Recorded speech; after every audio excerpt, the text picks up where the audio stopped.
Yo, did she really say that? No, I think she did. Yo, what's good, everybody? And thank you for tuning in to another Tyler Perry's Sistas review. This is season 4, episode 1, entitled A Brick Wall. I just want to say Happy New Year to everybody. This is the first review of 2022. I hope everybody had a safe one.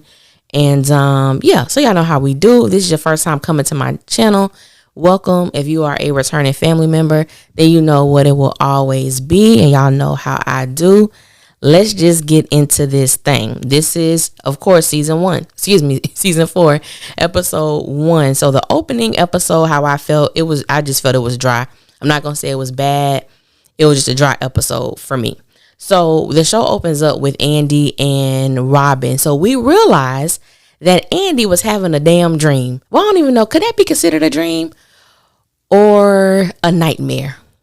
I'm gonna go with the latter. She was having a nightmare that Gary popped up on her and Robin in the hotel room, but it wasn't like that. It was a dream. I'm not feeling Andi and Robin. I'm really trying to, y'all. I'm really trying to, but Robin has always given off creepish vibes to me. Like, that's his aura, and that's how he's been, in my personal opinion, since he appeared on the show. I do not like them together. I don't like the fact that she's sleeping with her boss, and she already has a reputation, for her body or for her sensuality and, all kind of things. If Andi's going to be a powerful and a great lawyer, I just want to see her be successful on her own merit and not because she's connected to a man. But I just don't like them. I just don't feel them. So basically, Robin wanted Andi to accompany him to London, and she declined. She was like, next time. I said, I hope it ain't the next time. I just hope it's not the next time. That's really all that happened with them. She had to go to work. She was late. She was not really upset that Robin had told Fatima that they were together, because basically, Fatima already know. You know what I'm saying? She already know what was going on.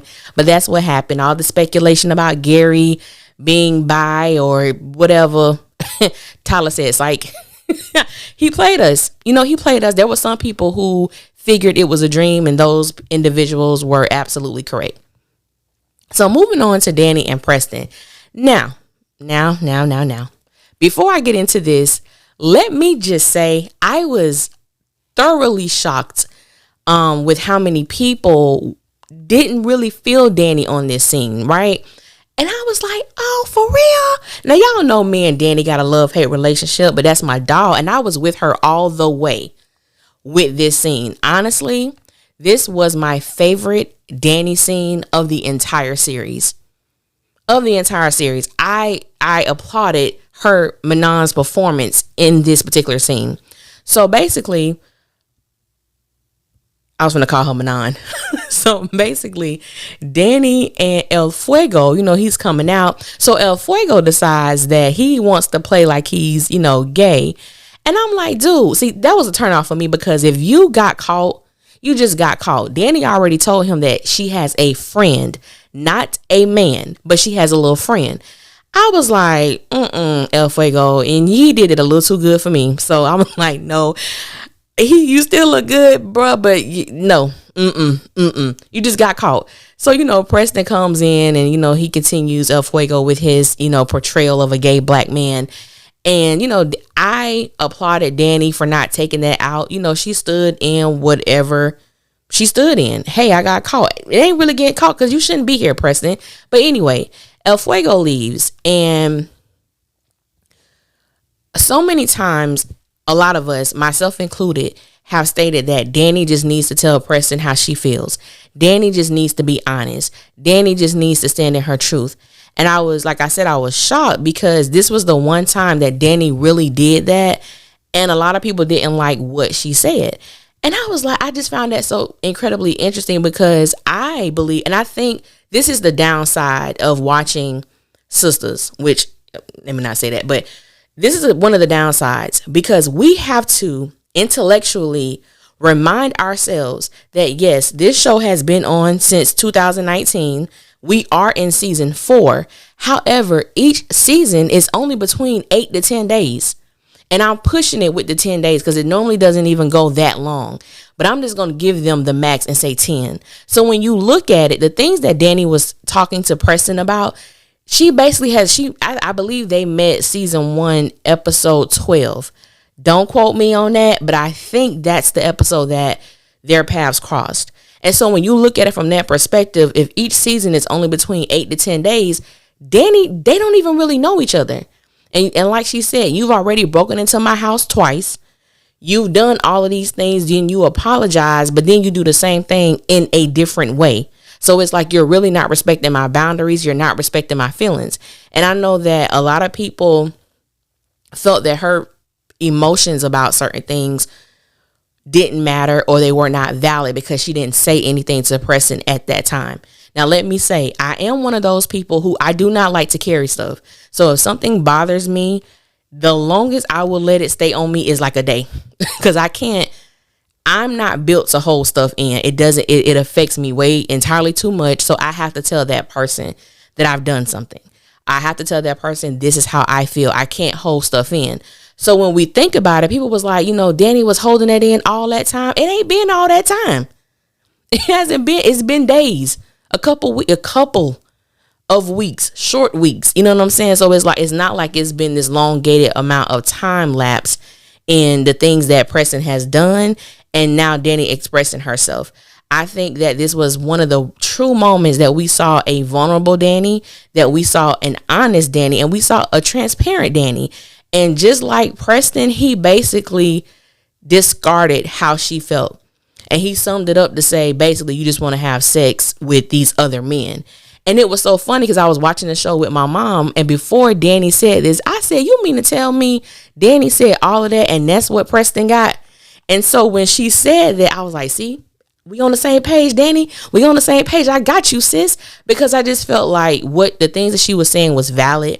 And I know a lot of people were stating that they did not agree with Danny about this white privilege situation. I understood exactly what Danny was saying. And they was like, well, I don't think, Preston is that type of person. He never uses his privilege. Now, there's a difference. There are some people who operate in privilege, and there are some people who don't even recognize that they're doing it. The mere fact was, if Danny was dating Gary, or if Danny was, dating Zach. Well, let's just say not dating Zach, but let's just say, Zach was a face that was around her apartment. If Zach would have went to her landlord and said, hey, can you let me in? Do you think she would have let Zach into Danny's place? No. That's the white privilege that she was talking about. Because you're sweet, because you're nice, and you're white, certain things are going to happen for you. And that's what I felt Danny was saying. I don't believe she was saying it to be disrespectful, but it was just a truth that she noticed. And I'm glad that she stood up for herself. I'm glad that she made it clear. You are not my man. They have never established that is the status of their relationship. It is what it is. Some people feel like Preston was her man. No. And I think the worst thing that anybody can do is assume.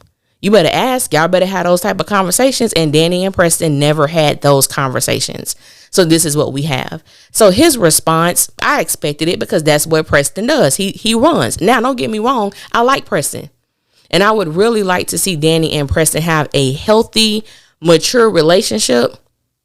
I don't know if Preston is ready for that. And then we look at some of the things that Preston has done. You're staying with the woman. She's not your family. She's not your cousin. Your cousin is her ex-husband. And then you got this chick picture in your wallet. I don't care how Tyler tries to sum that up. You ain't walking around with your cousin's ex-wife, ex-girlfriend, ex-boyfriend picture in your wallet or in your phone. And if you are, you're nasty. I'm joking, but that's not the normal. You're not walking around with that kind of stuff in your wallet, and Preston was. So, like we saw that scene, it just ended badly because she felt that Preston was kind of making fun of her feelings or not validating her feelings, even if he didn't agree with them. And he just walked out. That's just what he does. And I was like, Danny, I'm proud of you. I really am proud of you, sis. I felt her in that moment. I was just happy that she exemplified a level of vulnerability, transparency, and honesty. I appreciated it so much. I loved it. That's just me. I saw a lot of people didn't like it. She confused. What's she talking about? No, she being real. She is doing what we wanted her to do. It just didn't turn out, or she didn't speak from a place that I'm assuming most fans wanted her to. But anyway, moving on to Andi and Fatima. So, oh God, I got a lot to say about this. I'm just going to add all their stuff together. So, Andi and Fatima are in the office. You know, Fatima has these flowers or whatever. So, they're just consuming Andi's office. And we already know they're from Gary Crazy Ass. I was just like, oh God, they so toxic. But anyway, so Fatima sits down. I'm going to make this short. So, Andi notices a spot on Fatima's dress. It's Hayden's blood.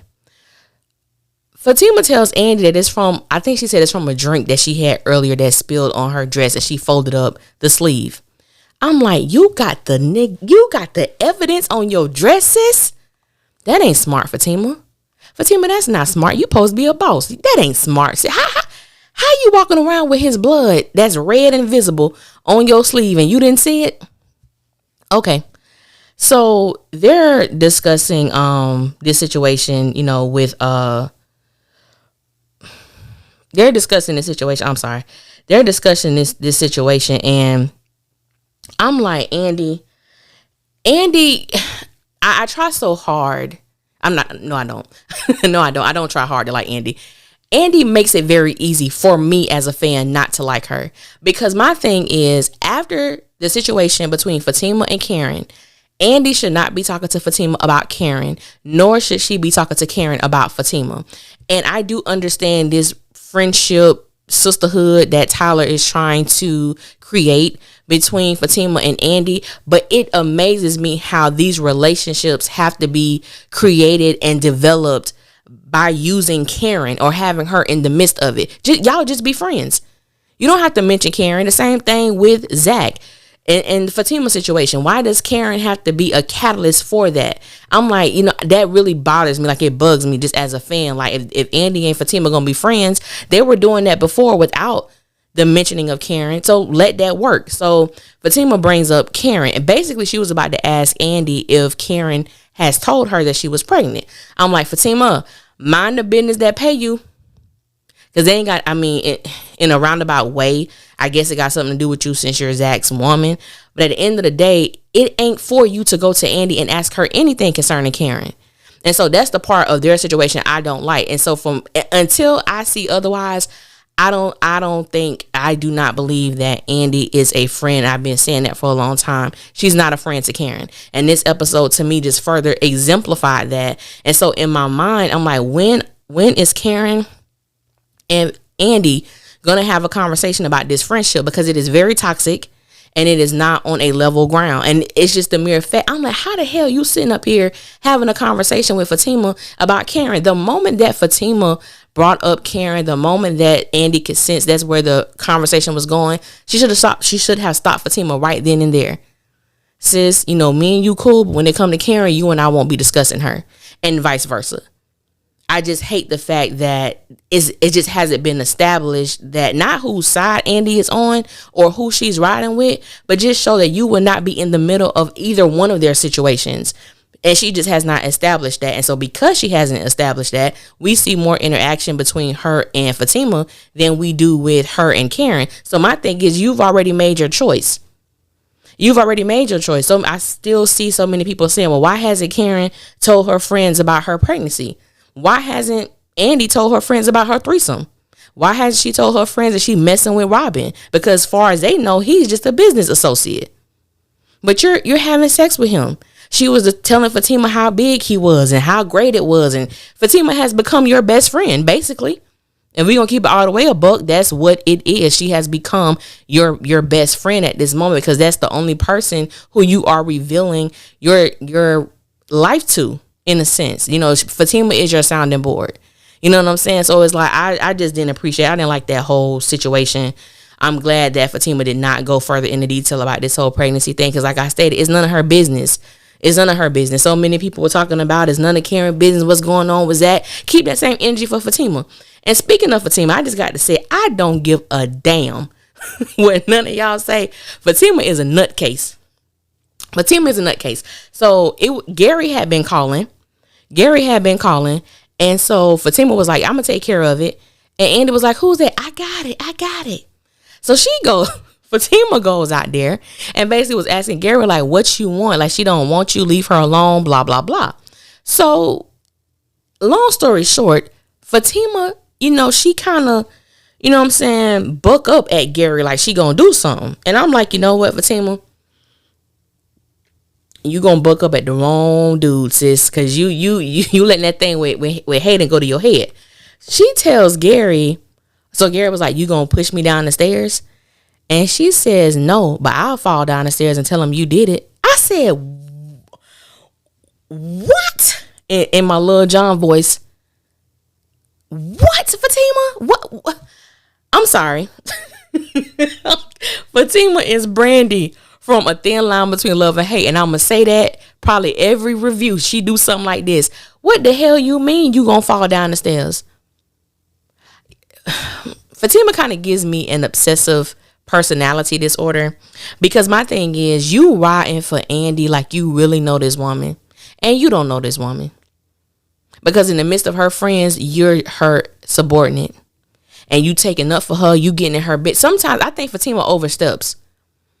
She oversteps in a lot of ways. That whole thing with Gary, let Andi deal with that, because we saw in the previews she pushing the car that Gary gave her after she tells him it's too late for a second chance. Why are you riding in the car, sis? It just don't make no sense. I said, Fatima crazy. Not even crazy, a little bit. She full throttle. Full grown lunatic. Okay? Lunatic. Zach, be careful, bro. Be careful. So we get to Karen and Pam. And her employee, Jerome, was there. I don't think we seen Jerome in a minute. But anyway, so there's a lady who's waiting for Karen when she comes in. Now, this is the thing I had with this woman. So she's asking Karen these questions about Zach. Does he reside with you? Do you know the last time that you saw him? Do you know where he is? Does he still live with you? First of all, Heifer, what is your name? What is your name? She didn't tell Karen her name. She didn't tell Karen what she was there for, other than it's a legal matter. She didn't identify herself. She didn't tell Karen what organization she was from. Who are you?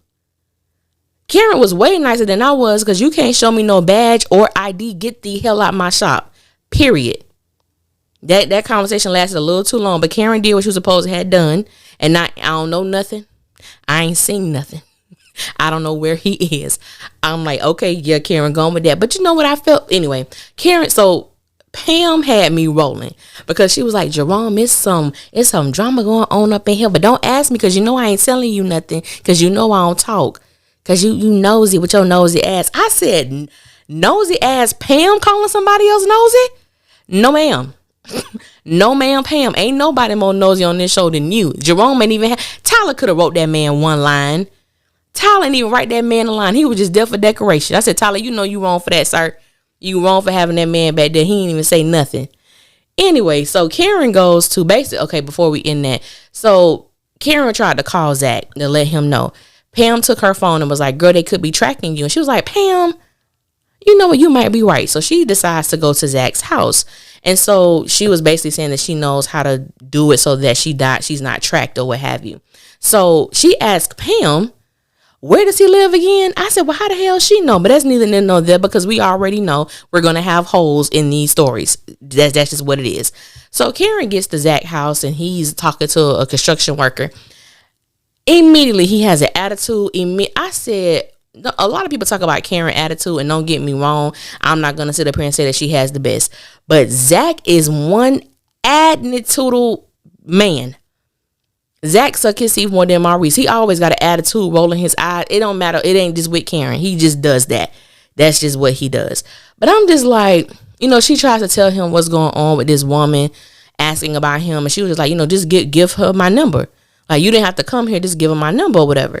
So they was going back and forth with their little back and forth that was just so unnecessary. Now, let me just say this. Karen, you my dog, but please stop using that embryo. Please stop using this embryo that's probably the size of a damn peanut right now about not wanting Zach to go to prison. I said, sis, if you don't stop, I don't want this baby to have a father in prison. Shut up, Karen. Dog, shut up. Stop using that. Stop. Don't you do that. Don't become that person. Stop using that baby. We don't even know if it's his. But anyway, dealing with Tyler timeline. But so So she walked, because he was like, where's your car? And she was basically telling him, like, I didn't park in front of your house just in case I was followed. And he was just like, oh, my bad. I'm like, watching Karen and Zach interact is like watching some people I knew in high school have conversations. It's so elementary, it's so toxic, and it's so unnecessary. Maybe one day we'll get to a place that we can actually see a better dynamic between those two characters. But right now it is irritating to see them in the same space, because it's like you already know what's going to happen. It's not going to be anything purposeful or uplifting. It's just a dragging moment every time we see them. So Sabrina, well, Danny goes to work. She calls Sabrina, kind of let her know what happened. And she was like, all right, call. These scenes with Sabrina, Calvin, and Maurice, it irritated the hell out of me. That's why I'm like, they were a big part to me why this episode was so dry. And I don't know why Tyler gave them so much time. Number one, nobody gives a damn about Maurice and Q's storyline. It's the dumbest storyline out of this entire show. I don't even know what Tyler Perry is trying to do with that. We don't give a damn about Q.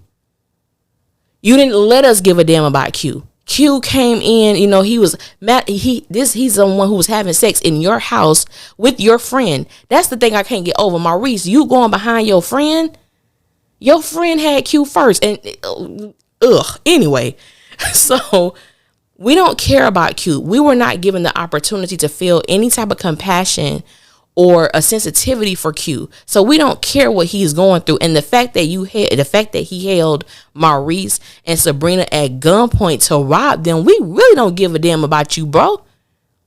You are a non-factor, and I don't understand why Tyler is writing him to be a factor.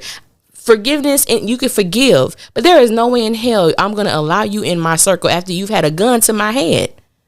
There's just no way. After you've used me sexually, why would I have you around? I'm not understanding that dynamic. So Maurice is in a mood. Calvin is there. See, this the bull crap. So Maurice is doing an audit. Sabrina tells Calvin that he could go back there and talk to Maurice. Excuse me? In what world you finna walk into a bank and go into a private office that one of the employees is doing an audit? Where they do that at? That's okay. In Tyler Perry land.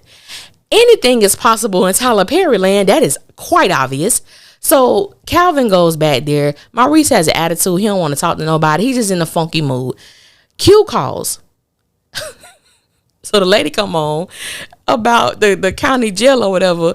And so Maurice, he accepts it. Then someone's who is this? You know who that. Who else calling you from jail, Maurice?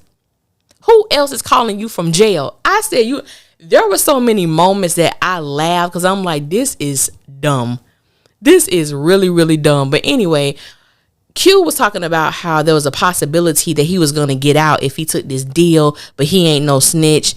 And then he calls back saying he getting out. First of all, what kind of deal are you getting? You were the ringleader of this armed robbery, sir. You had a gun.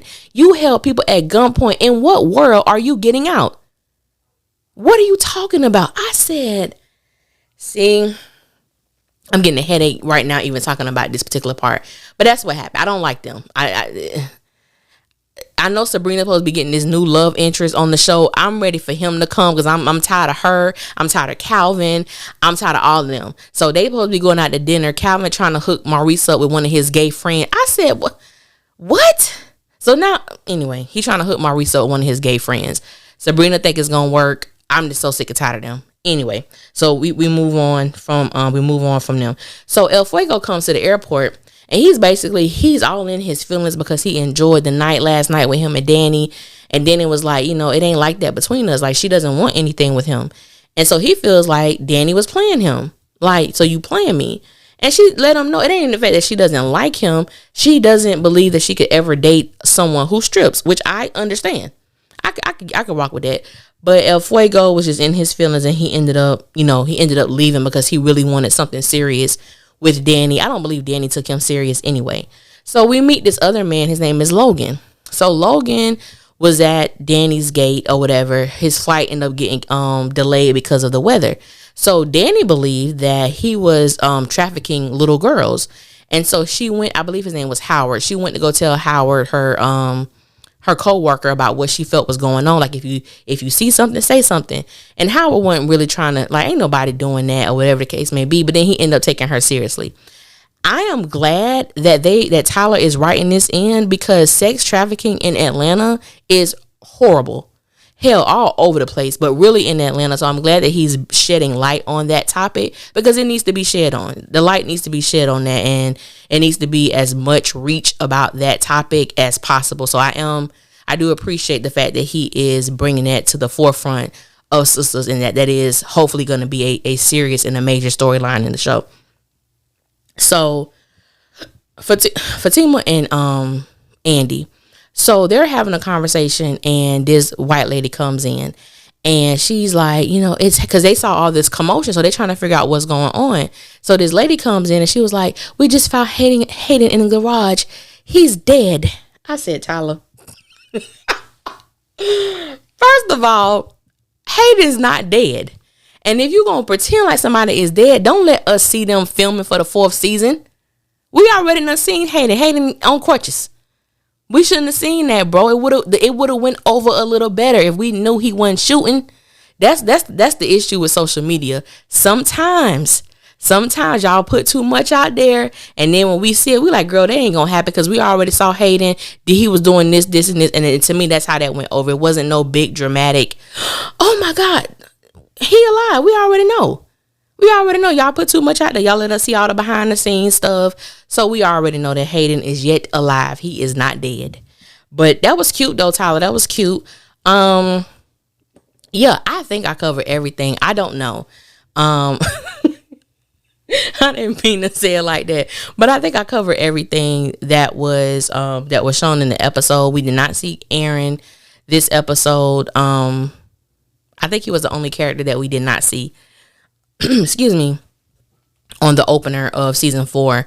But like I said, this, I have come to the place of understanding that whoever edits those previews for the upcoming season, they do a wonderful job. They make you think that this show is going to be like, wow. That's how they make you feel. And then when you watch it, you like, damn. Like, that's how you feel. So, like, like I said, to me, I'm not going to say the episode was bad. It was just dry. And I'm not one of those people that needs, like, all this excitement and all of this drama in one episode. I just want to see things progress. Because we always, and y'all know, we literally pick up exactly where we left off. It doesn't matter if it's a season or episode. We're going to pick up on the very next second of that moment. So, that's what it was. Yeah, this was season 4, episode 1. Y'all can tell me how y'all felt about the episode, and what was your favorite part? What was your least favorite part? Did this feel like a continuation from season 3, like same old? I don't have any expectations of this show at all. I'm watching because I want to see how everything turns out. If for those who got in touch with me, who was on the Spaces last night with Tammy Roman on Twitter with the rest of the cast, I didn't listen to the whole thing. I actually forgot about it. But I did see some of y'all on there who are subscribers of my page, of my channel, and I greatly appreciate you guys for reaching out to me and everything like that. I had a good time. I listened to some of their stuff, and it was really good. I think that, you have these wonderful people who are acting out these characters, and I just think they just want a certain vantage point to be told. Whether Tyler will listen, that's up for debate, and that's, we just have to wait and see. But I was glad that we got an opportunity to hear from them. What they think, what they feel, how they feel things are going, and what they are expecting from their character. So if you got a chance to check that out, it was very good, and I appreciate everybody who reached out to me. So I will holler at y'all a little later. Until then, y'all be safe out there. 1